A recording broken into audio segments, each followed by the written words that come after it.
Hello friends. So this is my video after what happened yesterday with Trump's relatively easy victory. And so this video is trying to explain to where we have gotten to this point. How did it get to this point? Because it was really a near flawless victory. Not only did Trump win, we took over the Senate. Republicans took over the Senate. And it trickled down through the states, especially on abortion, which is basically more and more being squashed out. A lot of things happened good. The only thing left is to take the House. That's a bonus. If the Republicans take the House, and it's kind of looking like that now, if they do, it's a flawless victory, and the Democrats literally lost everything overnight. How did it get to this point? Because I didn't expect it to this point, and I'm very, very happy about it. Now, this is not a video of gloating or cutting anybody down. This is just my observation of how we got to the point that we are today. Okay, well, let's go last 4 years. First of all, you had a medically demented man for a president. Why do I say that? I'm not a doctor, but I have numerous friends that are in the medical field. A nurse that I know, my neurologist, who's not necessarily a Republican or anything. I don't even know if he's a citizen. He comes from overseas. Thick accent. I don't even know if he's a citizen. The people that I'm talking about are not necessarily pro-Trump.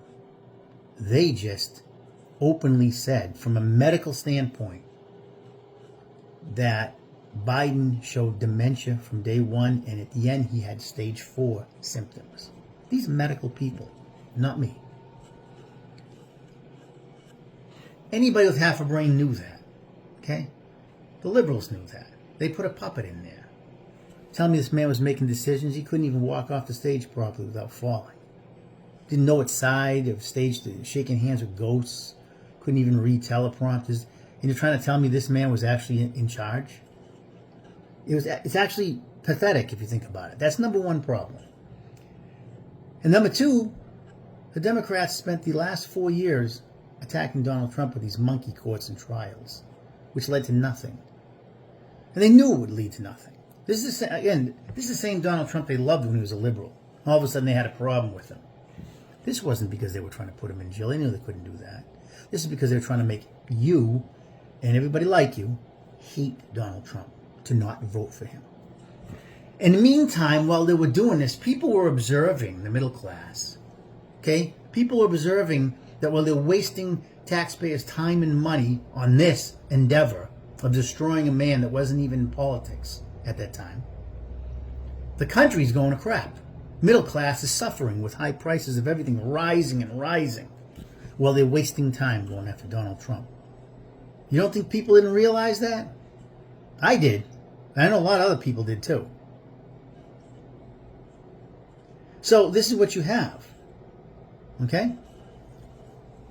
And then let's see what's happened the last couple of months that really went against the Democrats.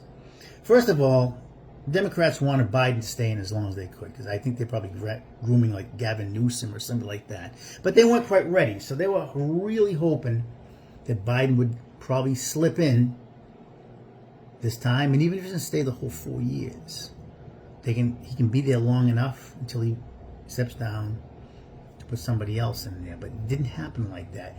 When it was late July, early August, whenever it was, when he did his debate with Trump, they didn't realize how incredibly bad of a performance he would put.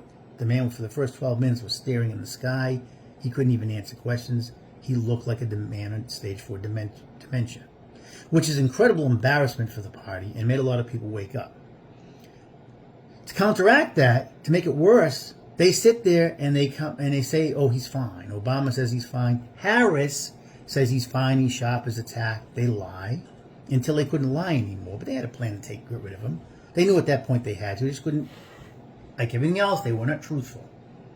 And so now he goes.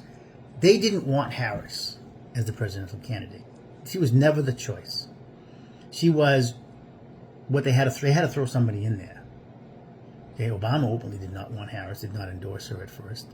Harris was not the presidential desire of the Democratic Party at all.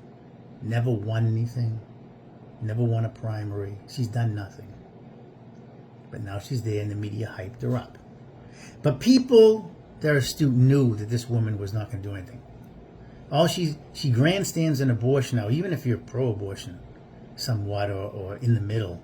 This is what you're grandstanding on, the ultimate destruction of innocent youth as your main platform. And then you turn around and say, I have a plan. But then you also turn around and say, I'm going to not change anything Biden did, his policies. Those are the reason why we're in the deep shit that we're in already right now is your policies. You and your demented leader, what they've done the last 4 years, you're not going to change anything. But you sit there and say, I have a plan, and your plan is to do the same thing. You don't think people didn't realize that? A lot of things led to this. And then, of course, picking Waltz. That was a horrendous choice. The man looks like a clown, acts like one, lied about being a sergeant major when he was demoted down. All right? Doesn't even act professional at all, jumping around all over the place. Then Kennedy was a big loss for the Democrats. That's a lifelong Democratic family. Turned around, supported Trump, and had some real choice words for Harris and the Democrats. He's right. In the end, the bottom line is a lot of people are sick and tired. Even if abortion isn't a big thing and the morality isn't a big thing for people, which it is for me, but other people it's not. But in the end, a lot of people are sick and tired of paying all these prices in the last 4 years. This in my lifetime is the worst regime I've ever had in 4 years. I've ever witnessed what they've done to the economy in such a short time. Everything Trump had accomplished, they destroyed within months, and just got worse and worse and worse with a load of excuses over and over and over. And a lot of people can't afford stuff. And a lot of people are sick and tired of it. As for Harris, you'll never hear from her again. She's done. Totally. Walz will go back being governor. But he's neither of them. You won't see them in the ballot in 2028. Yeah, I don't think you'll ever hear from Harris much anymore. I guess she never won anything. She never won a primary. She was made the vice president. She never accomplished anything in the political arena, and she lost this too. This was basically a wipeout. So much so that the Democrats could not contest it. It was called last night. Trump's already got over the electoral and still states that right now he looks like he's winning all of them. Going to wind up being a total blowout. The American people spoke. When you push people to the brink, you destroy their pocketbooks, okay, they will take notice. People are sick and tired of paying high prices for everything. I know I am. And I'm better off than a lot of other people out who are suffering even worse than me. Tired of it. Tired of it. There's no reason for that in this country. And in the end, I believe, amongst other things, of course, I mean, obviously, there's the moral aspect to it. I'm being a Catholic man. Those things are very important to me. But I think the majority of Americans, regardless of their faith, were sick and tired of paying high prices and just getting literally every day just screwed every day. Enough is enough. So that's my talk for the day of what happened. It was a red wave, whether you like it or not, all the way down through, and all that's left is the House. If that happens, it was a complete, total knockout.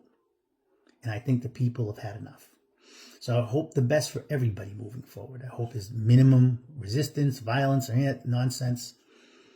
And I hope all citizens of this country will improve over the next 4 years, regardless of your race, color, and creed. I mean that. God bless. Have a great day.